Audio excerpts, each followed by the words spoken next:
მოგესალმებით ძვირფასო ტელემაყურებლებო, ჩვენ ვართ სტუდიაში გზა გასაყართან, ვაგრძელებთ გადაცემათაც სიგს ბიბლიური გზაჯვარედინების, სტუმრად თეოლოგი გიორგი გვასალია ყავს მოწვეული. გიორგი, დიდი მადლობა მობრძანებისათვის.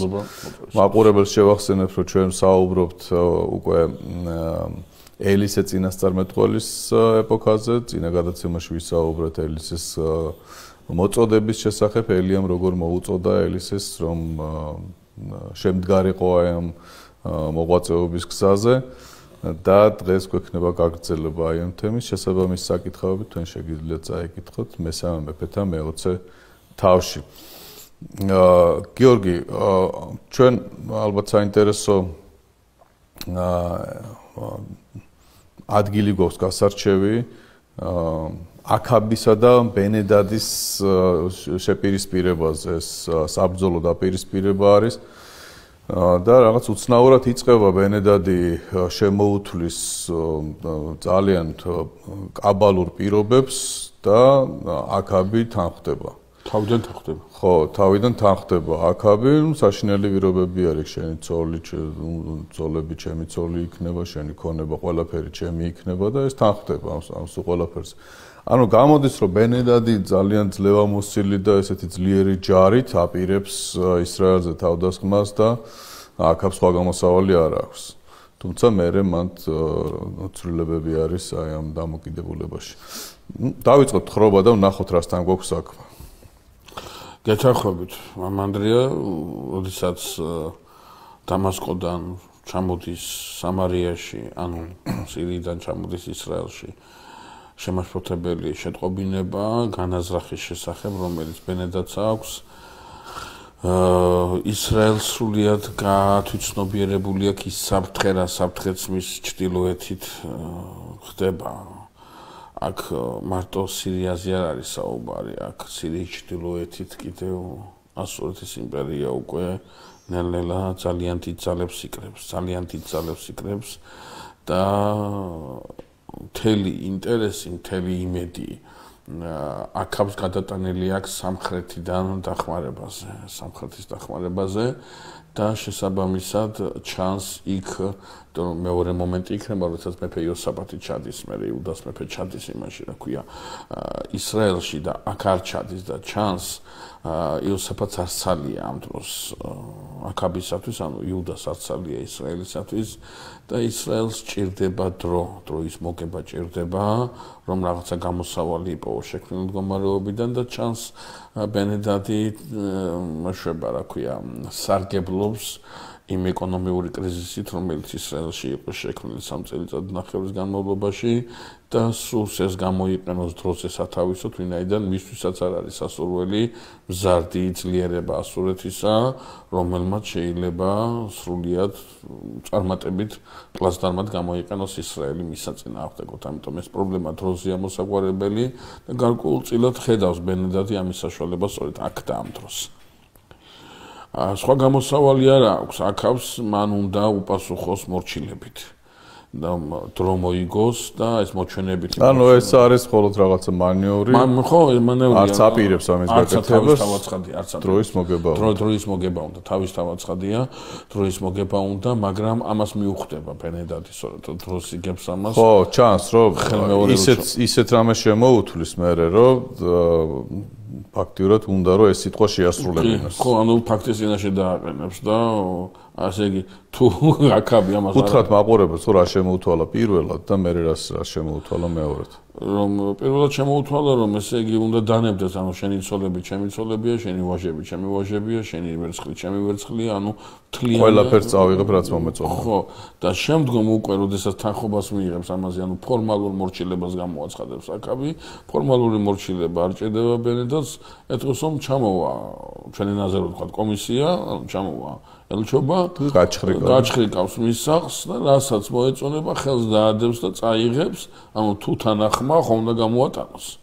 ახლა ეს ჩვენ არ უნდა გავიგოთ ზედაპირულად იმ დროინდელი პარამეტრებით, რომელ ეპოქაზე ჩვენ ვსაუბრობ და ოდესაც აქაბი აი ამ მოლაპარაკებას აწარმოებს დამასკოს მეფესთან, თავის-თავში ეს მოქმედება გულისხმობდა ინტერვენციას, ქვეყანაში შემოჭრას, ოღონდ არა ჯარებით, არამედ ქვეყანა აცხადებდა მას რა ქვია, მორჩილებას და იმისათვის რომ ეს მორჩილება მოჩვენებითი არ ყოფილიყო, მეფე იღარიბებდა თავს, ანუ ხაზინა მთლიანად ცარიელდებოდა, რომ მას არ შეძლებოდა ჯარის შეკრება და ჯარის დაქირავება და ეს ყველაფერი ცოლების წაყვანაც ამას გულისხმობდა, ჩვენ საუბრობდით, ხო, არამხანაში ხელყოფა ამას გულისხმობდა, ანუ მეფე პრაქტიკულად ბოლომდე შეურაცხყოფილი და გაშიშვლებული იყო მომხდურის წინააღმდეგ, ხო? ამიტომ როდესაც თანხმობას განაცხადებს აქაბი, აი ამ იმასე რა ქვია, შემონათვალზე ეს თანხმობა არაფერს არ ნიშნავს. თუ ის რეალისტა და თუ ეს და უკვე როდესაც ბენედადი მეორე ელჩობას გაუგზავნის, უკვე აქაბი ხვდება რომ უნდა გამოსავალი არ არის და პასუხი უკვე გასაცემია. უნდა წავიდეს, ანუ აი ვაბანკზე წავიდეს, სწორედ თქვენ მაყურებელთან ბოდიში უნდა წავიდეს, აი საბოლოოდ უნდა გადადგეს. ხო, მანევრების ადგილი აღარ რჩება. მანევრების ადგილი აღარ რჩება. ეს ჭირდებოდა რაღაცა ასეთ ბენედადი ამისთვის ემზადებოდა, საკმაოდ დიდი სამხედრო შენაერთი აქვს მას მომზადებული და შეუთulis აქაბს ასემს და ასემს მიყოსო მე ღმერთებაო თუ თითო პეშვი მტვერიც კი დარჩესო იმას ვინ ჩემს უკან დგასო. ანუ სამარიის თითო პეშვი მტვერიც ანუ ისე გადავასწორებო რომ აი წასაღებიც განაფერი დარჩება იქიდან. აქაბი უპასუხებს რომ ну ტრაბახოსო სარტყლის შემომხსნელივით ანუ ჩვენს ენაზე რო თქვა ჯერ გადახდა სარტყლის შემომრტყმელი სარტყლის შემომხსნელისაგან ეს აი საინტერესო არის ამისი განმარტება რას გულისხმობს ჯერ გადახდა და ხოპლა მერე დაიძახე რაღაც ამდაგვარია ხო მაგრამ ეს რა შუაშია ხო რა ის იყო ანუ სარტყელს შემოიტყავ და საქმეს კეთებას იწყებ ხო და დაასრულებ ამას სარტყელს შემოიხსნი მერე და შენ ისე ლაპარაკობ თითქოს ეს უკვე დასრულებული გაქო და უკვე დასასვენებლად ემზადებიო და ჯერასაც ემუქრების გააკეთეო და შემდგომ ილაპარაკე იმაზე ახლა რატომ მოეცა ამ ხელა ისა რა ქვია შემართება აქაბს ეს წმინდა წერილიდან პირდაპირ არ ჩანს, მაგრამ ცოტა მოგვიანებით ჩვენ ისტორიული წყაროებიდან ვიცით ბიბლიაში ეს ომი არ ფიქსირდება. დაეკითხაო ხუცესებსო. არა, მანდ უნდა მივიდეთ მამანდრია თავის დავაცხადე, მაგრამ ჩანს აქაბს გამოუჩდა ფინიკიიდან აშკარად გამოუჩდა ძალა, რომელიც ასევე იმას იაზრებს იმ საშიშროებას, რომელიც უკვე ასურეთის იმპერიის სახით ჩდება და ეს საშიშროება უკვე ძალიან მზარდია და ხედავენ იმას, რომ ძველ ახლო აღმოსავლეთის აი ამ სივრცეში რომელიმე სამეფოს ხარჯი ასურეთის იმპერიის გაძლიერება მათ საზღვრებთან მოსვლას გულისხმობს. ახლა რაც შეეხება ამ დაკითხვას, ამას, რომელზეც ახლა თქვენ გაამახვილეთ ყურადღება, ეს არის ძალიან საინტერესო მომენტი წმინდა წერილში, რომელსაც ჭირდება ძალიან ისეთ ყურადღებით განხილვა. ჩვენ მეფის მრჩეველთა შორის, რომლებიც აი ახლა აქ წმინდა წერილში არიან წარმოდგენილები, ორი ჯგუფი ყავს გამოკვეთილი. ერთი ეს არის ვინმე წინასწარმეტყველი და მეორე ეს არის უხუცესები, წიგნობრები, აი ეს სწავლული ადამიანები, ანუ სამეფო კარი და ორივე ერთი და იგივე რამეს ეუბნება აქაბს, რომ უნდა წავიდეს საბრძოლოდ, ვინაიდან აქაბი იტყვის, რომ იცოდეთ, რომ კარგს არ გვეპირებაო ეს კაციო, რომ ესე იგი სამეფო ხელყოფილი იქნება მისგან. ხარ არის საინტერესო. მკითხველის ყურადღებას იპყრობს ეგრევე აი ეს მომენტი, მამანდრია, რომ თუ კი ორივე ერთი და იგივე რამეს ეუბნება და ორივე ასე ვთქვათ ამხნევებს აქაბს იმისათვის, რომ მათ რაღაცნაირად მიიღონ ეს ბრძოლა და შეებრძოლონ იმას, რა ქვია, ბენედატს. რატომ არ მოიაზრებს მინდა წერილი ერთლიანობაში რატო გამოყოფს ამ ვიღაცა წინასწარმეტყველს ორივე ერთი და იგივე რამეს ამბობს მაგრამ ერთი აქეთ უდგას მინდა წერილს და დანარჩენები აქეთ უდგას ეს ამ კონტექსტში არ ჩანს და ვერც დავინახავთ ჩვენ ეს უნდა მთლიანად ბიბლიური თხრობის კონტექსტში ავიღოთ და შემოვიტანოთ ერთი ტერმინი რომელიც ჩვენი არ არის ბიბლიისეულია მაგრამ განმარტებადი არის მხოლოდ დაიცოდა მოგვიანო იმის იმას ამ წუთებში ამას ვერ გავიგებთ ამ თხრობის ფარგლებში ამას ვერ გავიგებთ ეს არის ტერმინი ცრუწინასწარმეტყველი ცრუწინასწარმეტყველი ანუ ჩვენ ბიბლიაში გვყავს წინასწარმეტყველი და ბიბლიაში გვყავს ცრუწინასწარმეტყველი რომ მე ახლა მოვლენებს უსწრებ ახლა რასაც ახლა ვიტყვი ეს მერე დაგჭირდება გავიმეორებ კიდე სხვა ადგილას არის წინასწარმეტყველი და ცრუწინასწარმეტყველი რით არიან ესენი განსხვავებული ერთმანეთისაგან ორივე ამ შემთხვევაში წინ და წინ იუწყება რაღაცას მაგრამ ერთი ნაწილი წინ და წინ იუწყება რაღაცას ინტელექტუალური გამოცდილების ხარჯზე ხოლო მეორე ნაწილი წინ და წინ მეორე მხარე წინ და წინ იუწყება რაღაცას არა ინტელექტუალური გამოცდილების არამედ გამოცხადების ხარჯზე ანუ აი ეს ორი რამე უპირისპირდება ერთმანეთს ამ შემთხვევაში არ უპირისპირდება ამ შემთხვევაში ემთხოვა და ჩვენ ამის მიზეზი გვაქვს წმინდა წერილში და წერილი უბრალოდ წმინდა წერილი გვამზადებს ასეთი რაღაცისათვის რომ მეფის კარზე არსებობენ ანალიტიკოსები ფუტუროლოგები, პოლიტოლოგები, სოციოლოგები და სხვადასხვა იმის ისა ქვია მაშინდელი ისა ქვია მცოდნეები რომლებიც აკეთებენ ანალიზს აკეთებენ და ამ ანალიზის საფუძველზე დებენ დასკვნას და აი ამ დასკვნას მოახსენებენ მეფეს რომ ისია მდგომარეობა ანუ ისეთი განლაგება ფიგურებისა ისეთია საჭადრაკო დაფაზე რომ შენ შეგიძლია სულ გააკეთო ამ მიმართულებით მაგრამ მეორე რომელიც ამ შემთხვევაში იგივეს ეუბნება მაგრამ სხვა შემთხვევაში სხვა რამეს ეტყვის ეს მეორე აი ამ დაფიდან გამომდინარე და ამ ანალიზიდან გამომდინარე არ საუბრობს სხვა გადასახედიდან იყურება ის ანუ ამ შემთხვევაში ორივე ერთი და ვინმეს ეუბნება მაგრამ წყარო ამის არის სხვადასხვა ერთის წყარო არის ინტელექტუალური გამოცდილება მეორე წყარო არის გამოცხადება ანუ ამ შემთხვევაში ჩვენ ეს წინასწარმეტყველი მეფესთან მივა და ეტყვის რომ და აქაბი ყურადღებას მიაქცევს მას რომ მხარეთა მთავრების წყალობით იქნებაო ანუ უნდა მოულოდნელად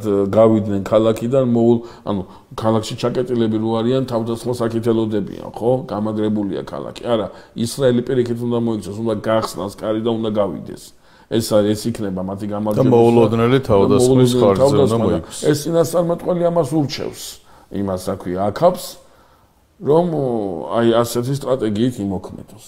ჩანს მისი სტრატეგია ყველას მოეწონა, მათ შორის აქაბსაც მოეწონა, მოусმინეს მას, ამიტომაც ამ შემთხვევაში მაგრამ ღვთისახელით ეუბნება, ხო? ხელში ჩაგიგდებო ამ ხო? კი, ღვთისახელით ეუბნება, კი. ახლა მამანდრე ეს რელიგიური საზოგადოება ყველა ღვთისახელით საუბრობს აქ. აი ჩვენ მე როდესაც ამ ნაწილს, რომელსაც ახლა წმინდა წერილი არაფერს არ არქმევს, აი ამ ნაწილს ცოტა მოგვიანებით წმინდა წერილი წინასწარმეტყველებს დაარქმევს. ამათ აი ამ სწორედ ამ ხალხს ამ წიგნობრებს აი ამ იმას ანალიტიკოსებს ფუტუროლოგებს და ასე შემდგომ ხლა არავინ ცუდად არ გაგვიგოს არავითარ შემთხვევაში არავინ არ ეწინააღმდეგება არც პოლიტოლოგიას არც სოციოლოგიას არც ფუტუროლოგიას და არც იმას მეცნიერებებს რომლებიც ცდილობენ გარკვეული ანალიზი გააკეთონ უბრალოდ წმინდა წერილი გვეუბნება რომ ეს ანალიზი შეიძლება ძალიან ლოგიკური იყოს ზოგ შემთხვევაში მაგრამ არ იმუშავს და რამდენჯერ ყოფილა, როდესაც პოლიტოლოგს გამოუთქვია რაღაცა ვარაუდი, რომ ეს ასე მოხდება და აბსოლუტურად არაფერი იქიდან არ მოხდარა. აბსოლუტურად არაფერი. ანუ მისი ყველა ეს ვარაუდი ცრუ წინასწარმეტყველური იყო, ცრუ აღმოჩნდა, მისი ყველა ვარაუდი აბსოლუტურად, ხო? სხვანაირად მოეწყო იქ სინამდვილეში ყველაფერი. და ეს ფაქტია, ხო? არაფერი არის ამაში დასამალი და უარსაყოფი. ყურადღება მივაქციოთ რას? რომ აქაბი დაუჯერებს აი ამ მეორე მხარეს, რომელსაც წინასწარმეტყველი ეწოდება და ისრაელი მოიპოვებს გამარჯვებას. ისრაელი მოიპოვებს გამარჯვებას და იგივე წინასწარმეტყველი მეფეს ეტყვის რომ მოემზადოს ერთი წლის მერე სირია კვლავ შემოვა თავისი ჯარით. ოღონდ აი არის ძალიან საინტერესო ამ სიტყვებში დააკვირდით მომანდრია რომ შენ მოემზადე შენი ცოდნისაებრ შენი ხო იფიქრე რა უნდა გააკეთო. აი ნახეთ აი ჩვენ წინა გადაცემაზე საუბრობთ რომ ეს წინასწარმეტყველი არ ერევა ინსტიტუციონალურ მოქმედებაში. პირიქით, უნდა გაძლიერდეს ქვეყანა, უნდა ძლიერი ჯარი ყავდეს, ძლიერი ეკონომიკა ქონდეს, ძლიერი საგარეო ურთიერთობები ქონდეს და ასე შემდგომ, მაგრამ ეს ყველაფერი არ უნდა კეთდებოდეს იმის უარყოფის, იმის ფეხქვეშ გათელვის ფასად, რაც ხალხის ერის იდენტობას წარმოადგენს. აი ამ სიმცეს არ უნდა ამ სიმცეს რო ეხები მე ეიწყება დაპირისპირება. თუ ამ სიმცეს არ ეხები შენ ვალდებული ხარ ჯარიც გააძლიერო, ეკონომიკაც გააძლიერო, პოლიტიკაც გააძლიერო და ასე შემდგომ და ამიტომაც ახარ მეფე და ამიტომაც ხარ იქ.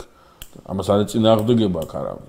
აქ უბრალოდ ამ ზის ხარჯზე აკეთებ ამას აქ ისმის კითხვა. და როდესაც აი ამ მითითებას მიიღებს აქაბი წმინდა წერილში ძალიან საინტერესო ამბავია წარმოდგენილი. რომ ბენედატს მრჩევლები ეუბნებიან რომ მათი მარცხის მიზეზი არის მთაში შებრძოლება. სამარია მთის ქალაქია და ისრაელის ღმერთი მთათა ღმერთია. თების ღმერთია, ამიტომ დაგვამარცხაო და ამიტომ ჩვენ დაბლობზე შევებრძოლოთო და იქ გავიმარჯვოთ ჩვეულებრივი წარმართული შეხედულება და ჩვენ ახლა აი აქ გავბედავთ ახლა მთლიანად აი ესე გაბედო ამის თამამეც არ შეიძლება არ არის ეს სწორი მაგრამ რაღაცნაირად რაღაცა კეთილის რახვით გავბედავ და ვიტყვით რომ იმ წინასწარმეტყველებაში რომელიც წინასწარმეტყველებაც აი ამ კაცისაგან არის ნათქვამი რომ შემოტრიალდებაო ერთი წლის მერე და მოემზადოსო მეფე ხელმეორე ომისათვის აი ეს ლოგიკაც ჩანს რომ წარმართული შეხედულებები ზოგადად ბოროტისეული დამოკიდებულება საკითხისადმი არავითარ შემთხვევაში არ გულისხმობს გონიერებას. ის ყოველთვის დგას უგუნურებაზე. და ეს უგუნურება გულისხმობს იმას, რომ ახლა ამ მარცხის კიდევ ერთხელ საგემელად წამოვა ბენედატი. ამ ლოგიკაში ჩდება ამ ლოგიკაში. აი ბოროტებას აი კედელთან დგას და კედელს ხელს უტყავს. თავს უტყავს. ვერ გადის, მაგრამ არ ყოფნის იმისი ძალა, რომ აღიაროსო ვერ გადის. მაშინ თავდაბლობის ელემენტები უნდა შეიძინოს და როგორც კი თავდაბლობის ელემენტი შევა, უკვე ბოროტება დამარცხებას იწყებს. და ბოროტება დამარცხებას თუ იწყებს, ეს ბოროტება შეიძლება სულთად განკარდეს და ეს არ უნდა ბოროტებას. ბოროტების შინაარსი ამაში იდევს სწორედ. რომ ის არ ჩერდება, ვერ ჩერდება, ვერ ისვენებს, უგუნურება ეს არის სწორედ. და აი, როდესაც ჩვენ საუბრობთ ამ იმაზე, რა ქვია, ამ თემაზე, წმინდა წერილი განსაკუთრებულ ყურადღებას აქცევს იმას, რომ ბენედატი დაუჯერებს თავის მრჩევლებს, ანუ პრობლემა ყოფილა აი ამ გეოგრაფიაში და პრობლემა ყოფილა თურმე რაღაცა იმაში, ბარის გამოყენებით უნდა მოიგონოს. რადგანაც მთის ღმერთი ყავთ თურმე ისრაელს და ბარში ის ღმერთი ვერ იმძლავრებს. ეს ძალიან საინტერესოა. რატოა ცნობილი ისრაელის ღმერთი როგორც მთის ღმერთი? ეს ძალზე სალაპარაკოა კიდე. მთათა ღმერთი რატოა? ჩვენ ვიცით ხომ თემზეა ძინთან გამოცხადა. ხო, მაგრამ ამათ რა იციან ეს? და საქმეც ეს აიციან. ეს არის ძალიან საინტერესო. იციან ეგვიპტის ამბები, იციან ხეტიალის ამბები. ეს ამბები მიდის ანუ მაშინდელ ერუდირებულ სამყაროში, რომელიც რელიგიურია თავისთავად. როგორც ჩანს, მაინც მითების სახით ვრცელდება. თავისთავად ის მინდოდა მეთქვა, მაგრამ ჩვენ ახლა სხვანაირად უყურებთ მითს, სხვანაირად აღვიქვავთ იმ იმას, აქვია, ანუ დღეს მეცნიერება სხვა რამეს ნიშნავს, მაგრამ მაშინ მეცნიერება აბსოლუტურად სხვა რამეს ნიშნავდა. ეს სწორედ მითების სამყარო იყო, გაგონილი და ჩაწერილი ამბების სამყარო იყო და აი მე თქვენ გაგახსენებთ ამ ანდრეა, როდესაც იოსებია ეგვიპტეში და ფარაონს ესმარება და ესიზმრება, ხო? ხო და ვერ განუმარტავენ, რატო ვერ განუმარტავენ? ძნელია იმის ყველა რომ ძროხა 7 რამეს უნდა ნიშნავდეს, შეიძლება დღე, თვე, წელი, მაგრამ 7 რამეს უნდა ნიშნავდეს აშკარად. რაღაცა ლაციცების სახით, რაღაცის მოძებნა შეიძლება, ვერავინ ვერ ბედავს თქმას, რატო? იმიტომ რომ მაშინდელ ეგვიპტურ ბიბლიოთეკაში არსად არ არის დაფიქსირებული მსგავსი სიზმარი. 7 ძროხის, ჭლეძროხის, ჭამის, ყვავჭლედარ, ანუ მეცნიერულად ახლა ეს რომელიმე უნდა ცოდნას დაყრდნობა. ხო, რომელიმე ქურუმ ამის თქვა რომ გაბედოს, ხო, უნდა დაასაბუთოს თავისი აზრი მეცნიერულად, ანუ ეგვიპტურ ბიბლიოთეკაში უნდა არსებობდეს ჩანაწერი ამ სიზმრის შესახებ. სადღაც ეს სიზმარი მომხდარი უნდა იყოს და აღსრულებული უნდა იყოს. ეს არის მაშინ მეცნიერება. და შესაბამისად, აი ეს ამიტომ ვერ ბედავს ერთ-ერთი და ის იოსები რუავა, გახსოვთ და წარუდგენენ იოსებს. იოსებს წარუდგენენ თუ სტატუხუცას ეტყვის, რაც გითხრა აღსრულდაო, ანუ მეცნიერული ფაქტია ისიც. დაუდასტურდა და ამ ახალ მეცნიერს ელოდება იქ ფარაონი. ხოდა რომ მოусმენს იოსებს, უკვე იოსების ჯერა ვინაიდან იოსებს მეცნიერული გამოცდილება აქვს და მე რეკთალი ამბები იყო, რომელზეც თავის ძოზე ვისაუბრეთ. ამიტომაც აი ახლა აქ როდესაც თათა ღმერთზეა საუბარი, ნახეთ მამანდრიან არის საინტერესო, ზუსტად იგივე სულით ურჩევენ ბენედათს ისრაელის წინააღმდეგ გალაშქრებას, რასაც ცოტა მოგვიანებით ცრუ წინასწარმეტყველთა სახელით ცნობილი გუნდი ურჩევს მეფეს ამა თუ იმ პოლიტიკური ნაბიჯის გადადგმას. ანუ ეს სრულ წინასწარმეტყველები ესენი ეს არის გუნდი, ეს არის სპეციფიკური სიტყვა სახელი ბიბლიაში, რომელიც გულისხმობს გუნდს, რომელიც წინ რაღაცა მოვლენებს განსაზღვრავს ერუდიციის და იმის საქმეა მეცნიერების საშუალებით. განა ამით ერუდიციას და მეცნიერებას კილავს მინდა წერილი. არამს და არამს. აი ამ შემთხვევაში მაგალითად ერთი და იგივე რამეს ამბობს, როგორც ეს დასი, ასევე უფლისაგან მომნელელი წინასწარმეტყველი არ უპირისპირდებიან ერთმანეთს, მაგრამ წმინდა წერილი ამბობს, რომ არსებობს რაღაცა მეტი ერუდიციაზე, რომელზე დაყრდნობითაც შენ უკვე მსჯელობა უნდა გააგრძელო. აი ეს მეტი როგა გამოცლილი და მარტო შენი გონების და შენი მსჯელობის და დასკვნის იმედად რო ხარ დარჩენილი, ეს ძალიან დიდი ალბათობით სიცრუესთან იქნება წინაყარია. ჩვენ თქვით კიდევაც რომ ძალიან ბევრჯერ არის ხოლმე ვარაუდები, ხო? სოციოლოგი იქნება, პოლიტოლოგი იქნება, ფუტუროლოგი იქნება, თუ ვინ იქნება, ხო? რაღაცას ივარაურებენ რომ ამ ეს პროცესები გამოიწვევს ამას და ამას. დიახ. და არ გამოიწვია. ფაქტი, არაფერი მსგავსი არ მოხდა. ხო? და წავიდა უკვე ისო და საქმე ის არის რომ ავიწყდებათ ხოლმე.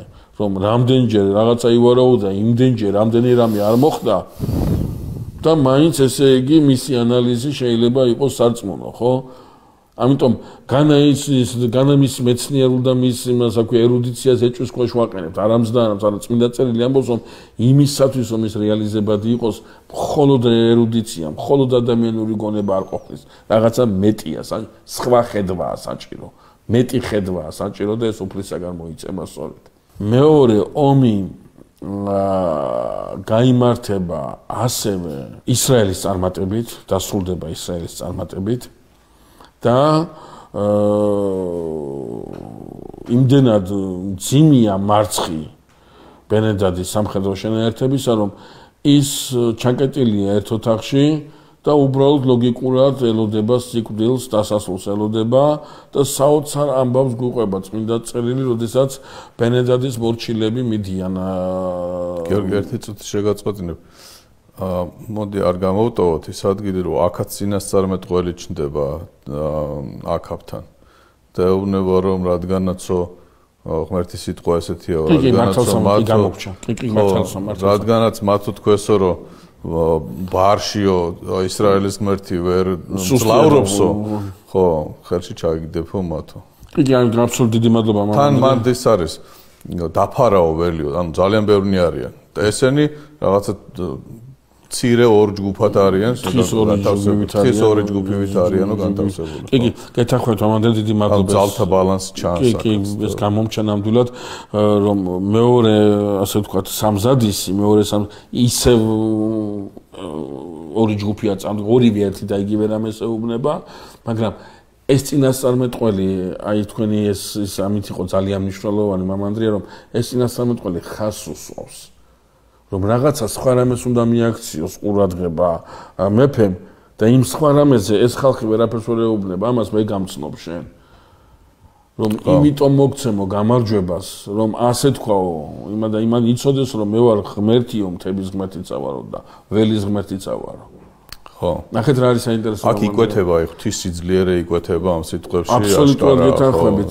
და ნახეთ დავაკვირდეთ რა არის ძალიან საინტერესო. ჩვენ ვერ ვიტყვით, მამა ანდრია. და არ გვაქვს უფლება, ვთქვი, დიდი მადლობა ეს რომ გამახსენეთ ეს არაფრით არ შეიძლება და ამის გამორჩენა. ჩვენ ვერ ვიტყვით. და არ გვაქვს უფლება ვთქვათ, რომ ღმერთი შეეწია ვიღაცა ომში გაიმარჯვა და ღმერთი შეეწია, იმიტომ რომ ღვთისმიერია და ამიტომ გაამარჯვებინა ომში. არამც და არამც. შეიძლება უკიდურეს წარმართს და იმის რა ქვია, წინასწარმეტყველთა მდევნელს გაამარჯვებინოს ომში, არა იმიტომ რომ ის ღვთისმიერია, არამედ იმიტომ რომ ამაში რაღაცა საფრთხოს რახვა დევს. ეს ძალიან მნიშვნელოვანია. რაღაც აი რელიგიური ნიშნით ომში წარმატების ხაზგასმა ბიბლიურ ლოგიკას გაურბის. არ არის ეს მართებული ბიბლიური შეხედულებით და დიდი მადლობა რომ აი ეს შემახსენეთ ეს არაფრით არ შეიძლებოდა ამ მომენტის უთქმელობა და გვერდისავლა და ეს წინასწარმეტყველი ამას ეუბნება სწორედ ეს აქაბია ელიას მტერია წინასწარმეტყველთა მდევნელია და ამას ეუბნება რომ შენ ღმერთი გამარჯვე რომელი ღმერთი ბაალი არა ეს წინასწარმეტყველი ეს იერუსალიმის ღმერთის სახელით ლაპარაკობს ყურადღება მივაქციოთ რომ აქაბისათვის იერუსალიმის ღმერთი განა არ არსებობს. წარმართული დამოკიდებულების თანახმად ბაალიც არსებობს და იახვეც არსებობს. თავისთავად ცხადია, აქაბითელი პრობლემა ის არის, რომ ბაალზია ის მიწებებული და ჭეშმარიტ ღმერთზე არ არის მიწებებული, თორე ის მის არასებობას კი არ ამტკიცებს, წარმართობას საერთოდ ღმერთის არასებობას არ და ვერ ამტკიცებს, ხო? მრავალი ღმერთი ყავს მას. და ამ შემთხვევაში აქაბი ამ წინასწარმეტყველს უსმენს როგორც ერთ-ერთი ღმერთის წარმომადგენელს, ერთ-ერთ პოლიტოლოგს, ერთ-ერთ ფუტუროლოგს, ერთ-ერთ სამხედრო სპეციალისტს, რომელმაც პირველად რაღაცა ძალიან ჭკვიანური თქვა და ასე გაამართლა და ეხლა მეორე შემთხვევაში სწორედ იმიტომ რომ ჭკვიანურს კი არ უსმინოს აქაბმა, არამედ ღვთაებრიოს უსმინოს. ეს წინასწარმეტყველი ეუბნება რომ შენ იმარჯვებ, იმიტომ რომ ღმერთს უნდა ასე ისე აქ ჩანს რომ აქაბი საკმაოდ შეშინებული არის. ვინ დაიწყებს ომს ეკითხება და შენ მეუბნები. შენ უნდა დაიწყო ხო და ამ დროს ძალიან საინტერესო აქაბს ძლიერებას აძლევს ის ღმერთი რომელი ღმერთიც აი რომელიც დაგმომართ. დაგმო საერთოდ იმას აკნა იმ წინასწარმეტყველებს დევნის და იმაშება ხო?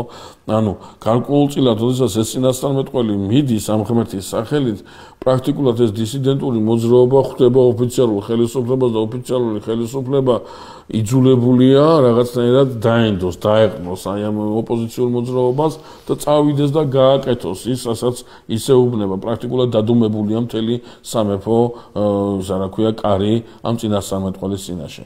როგორი საინტერესოა ის, აი როგორი წინასახეობრივია სახარებისეული თხრობისათვის. ღმერთი აკეთებს იმასაც უნდა ღმერთს და თუ უნდა ღმერთს ჯვარზეც მოკვდება. თუ უნდა ღმერთს ავაზაკსაც შეიყვანს პირველად 64-ში. ეს საოცარი რამეა და თუ უნდა ღმერთს აქაბსაც ხელს მოუმართავს. იმიტომ კი არა ღმერთს რაღაც აკლია და რაღაც პატივს ეძებს, მაშინ ღმერთი არ გამოდის, არა, მისი განგებულება ადამიანისადმი ასეთი. იერუსალიმში რდება ეს. იერუსალიმში რომ უნდა მოვიდეს, იმას ჭირდება ეს. ვისთვისაც უნდა მოვიდეს და გადაარჩინოს ბოლო-ბოლო, იმას ჭირდება ეს ყველაფერი, ეს ერთი მთლიანი ისტორია.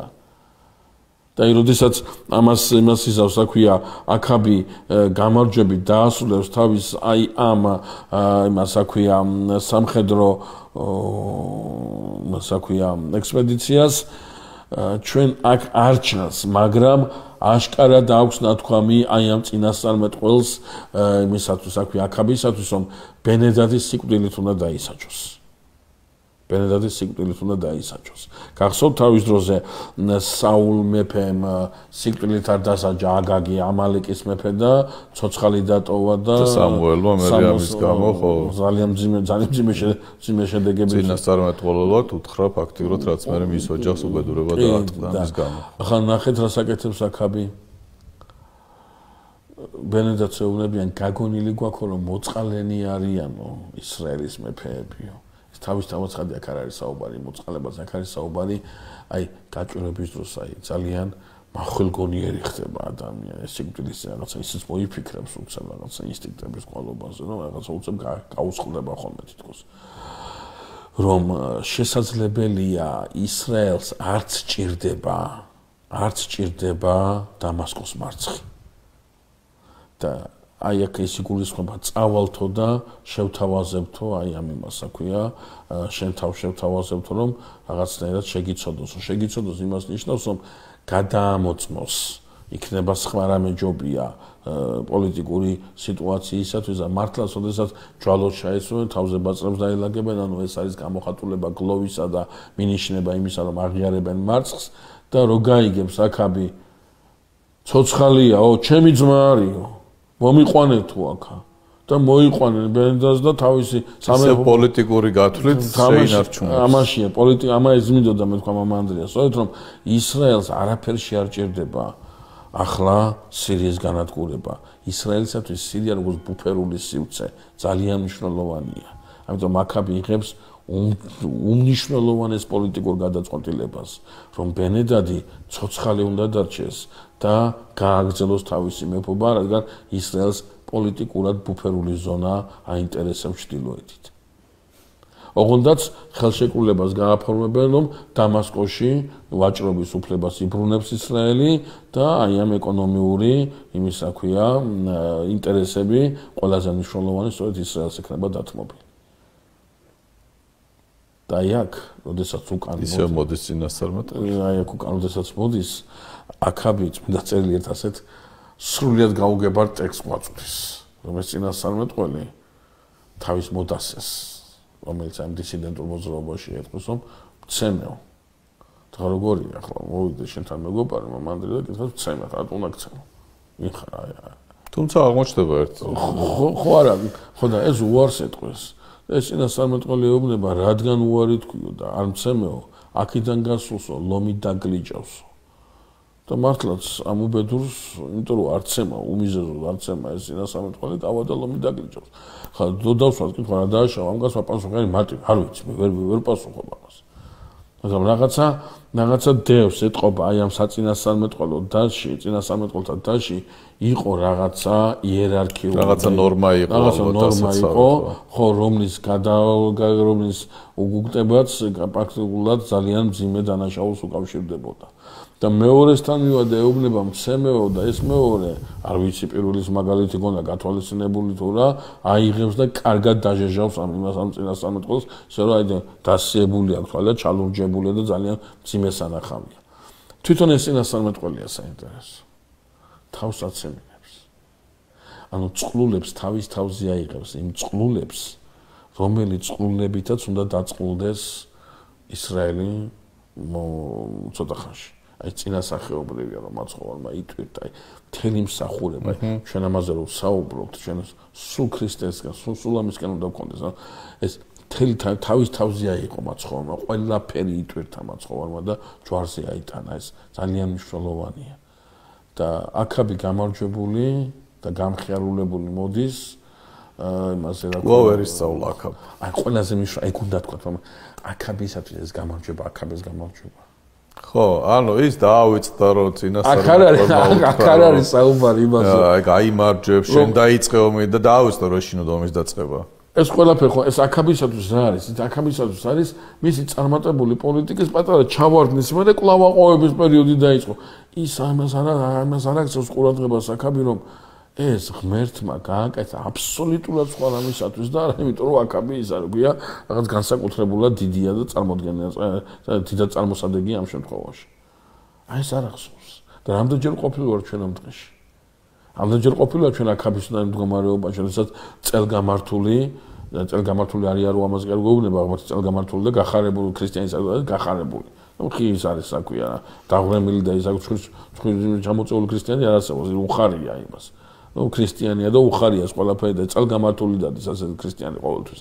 და ამაზე იმის წინააღმდეგ კი არ არის ქრისტიანობა, მაგრამ აქ საუბარია იმ სილაღეზე, რომელიც სილაღეც გავიწყებს რაზე დგას შენი გამარჯვება.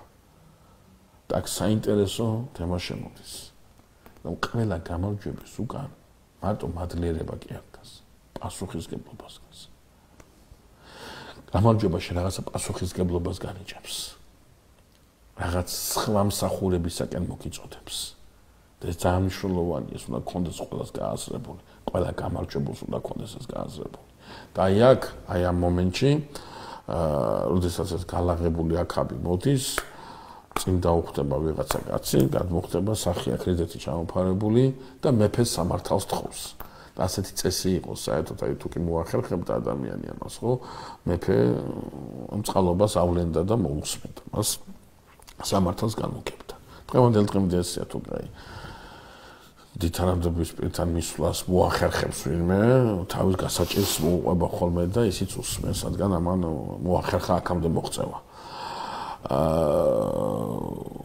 ასეთ ამბავს უყვება, რომ აი ომში იყო შენი მორჩილიო და ტყვე ჩააბარაო ერთმაო და უთხრაო რომ ჩემოსლამდე შეინახეო ეს კაციო თუ არაო და ამ კაცის შენი სიცოცხლე ან ერთი ქანქარი ვერცხლი უნდა გადამიხადო და გაერთო შენი მორჩილიო და გაიხედავ და სადღარიო ეს კაცი გაეპარაო ხო და რა ვქნაო და აქაბი აი ეს ძალიან ლაღად შენ თვითონ გამომუტანე საჯულია უკვე რა ცხენზეზის გამარჯვებული ხოდის უკა შენ თვითონ და იოლაძე ესე იგი გადაუწყვიტა ამას ყველაფერს და დროს თავის თავს გადაუწყვიტა ხო და იმ დროსაც დავითი რო უსმენს ამას იმ გაჭირებულზე ეს ჩეფსამეფოში როგორ მოხდა უნდა გადაუღო დავითი სხვა რამეზე დერიულოს აქაბი ძალიან ლაღად გადაუ შენ შეინდარდო გასულ იუდას რეუბნებიან ჩვენ რა შეიძლება ხო ჩვენ რა შეიძლება აი ბოროტების ის არანაირი გულის ტკივილი, არანაირი აი ამასაც ყურადღება მივაქცევთ, როდესაც ვიღაცა რაღაცას გაჭირვებას ყვება და რაღაცა უმძიმს და ვიღაცისაგან დამცინავად აი ეს არ უნდა გაგეკეთებინა, ახლა შენ თავს თუ შენ თვითონ მიხედე, ხო? იმაში არდებს არასდროს ქრისტიანობა. შენ თუ ვერ ეხმარები, ნუ ეხმარები, ჩუმად იყავი, მაგრამ როდესაც უკვე ლაღად დასინი და ლაღად შეუგურაცხობის მდგომარეობას, იქ უკვე ქრისტიანობა ნამდვილად აღარ არის. და აიძრობს ეს რიდეს და შეხედავს აქაბი და იცნობს ამას ამბობს უფალი ღმერთი ისრაელის იმისათვის რომ ჩემგან დარისხებული გაუშვი მის წილ შენი სიცოცხლე იზღვა ხო ისრაელი გადაყვება მას ისრაელიცად შენ შეინახე სირია ბუფერულ ზონად და ამით ფიქრობ ისრაელი დაიცვა. იმ დროს, როდესაც მე ისრაელს სხვანაირად დავიცავდი. არა სირიის ბუფერული ზონით. არა მე ისრაელი უდაბრო და დავყავს გამოყვანილი და იქიდან ყავს. ეს შენ თვალწინ გაჩვენე ახლა ორჯერ ცხადად. საინტერესო რა არის? საინტერესო ის არის რომ აქაბი დაღონებული დაბრუნდება სახლში. მაგრამ ეს როგორი დაღონება ის ეს იუდა ისკარიოტისეული დაღონება. ამა შეინანა. მაგრამ ამ სინანოს არაფერი არ მოუტანია. ასე აქაბთან დაკავშირებითაც. ჩვენ ვერ ვხედავთ ამის მერე აქაბის რაღაც ყურადღება გამახვილებულს, აბა ეს როგორ შეუცვალო, როგორ შევატრიალო. უფლისწინა სამეფო დასიება რას ამბობს ისეს რომ მათ მოусმინო. აგძელებს ველებურად ცხოვრებას. აი იოანე ნათლისმცემელი ამბობს, ხო, ყავთ ნაყოფი ღირსის სინანულისა, ხო? ანუ სინანულს თუ არა აქვს ნაყოფი და ნაყოფი ნიშნავს იმას, რომ შენ უნდა გაანალიზო რა სიცოცხლე ჩაიდინე. აი, პატიებაზეა საუბარი, პატიება თავისთავში გრას გულისხმობს, აღიარებას გულისხმობს, რომ მე ეს არ უნდა გამეკეთებინა და მაპატი. ამას ვარ აღიარებ და კიდევ იმის გაკეთებას აპირებ. ხო, ეს მაპატიე ძალიან ისეთი ფორმალური რამეა, არაფრის მომცემი არ არის, ხო? აქაბიც ასე. აქაბი დაღონებული წავა არა იმიტომ ესა ჩაიდინა. არამედ იმიტომ აი ეს წინასწარმეტყველი გამოჩნდა, რომელმაც აი ზეიმს და ამას ყველაფერს სახალხოდ ხელი შეუშალა. ამიტომ ჩვენ წმინდა წერილში თხრობა გვექნება სწორედ ამით გაგრძელებული. აი აქაბი სწორედ ჩვენ ვნახავთ შემდეგ შეხვედრაზე, რომ აქაბი სწორედ აი ასეთ დამოკიდებულებას შეეწირება. გიორგი, დიდი მადლობა. ჩავეტიეთ ამ გადაცემაში, გადაცემის დროც იწურება, ძალიან ესეთი საინტერესო ბევრი დეტალი გამოჩნდა აქ თხრობაში ღვთისგანგებულებისა და კიდევ ერთხელ გავიარეთ საჯვარედინზე, როდესაც პოლიტიკოსი წვეთს პოლიტიკური პრაგმატიზმის მიხედვით თავის ქვეყნის ბედს, მაგრამ ამას აკეთებს რაღაცა სულიერი საყრდენების გამოცლის ხარჯზე და მე ამას საბოლოო ჯამში სავალალო შედეგი მოაქვს. აზროვნება, რომელიც ერთი მიმართულებით მიედინება სულ, ხოლო ცოტა ხანს იმახსოვრებს იმ ღვთისწყალობას, რომელიც იმ დროს ცხადი ხდება მისთვის, როცა გაჭირვება უდგას. ჭირდება და ხო, გაჭირვება უდგას, აი მაშინ ენდობა კიდევაც, ომსაც იწყებს ღვთის იმედად, მაგრამ მე მალევე ეს ყველაფერი ავიწყდება და ისევ პრაგმატულ ჭრილში გადადის ეს და საკუთარ გამარჯვებად იღებს ამ ყველაფერს და მე საბოლოო შედეგიც მსგავსია. ეს საჯვარედინიც გამოჩნდა კიდევ ერთხელ აქაბის და ამ წინასწარმეტყველის ურთიერთობაში და საინტერესო განსაკუთრებით საინტერესო ადგილი ჩვენი გადაცემისთვის ეს იყო. დიდი მადლობა კიდევ ერთხელ ამ თხრობისთვის. მაყურებელს მადლობას უხდი და ყურადღებით ჩვენი გადაცემების სმენისთვის. გემშვიდობებით, მომავალ შეხვედრამდე, კარგად წამდებოდეთ.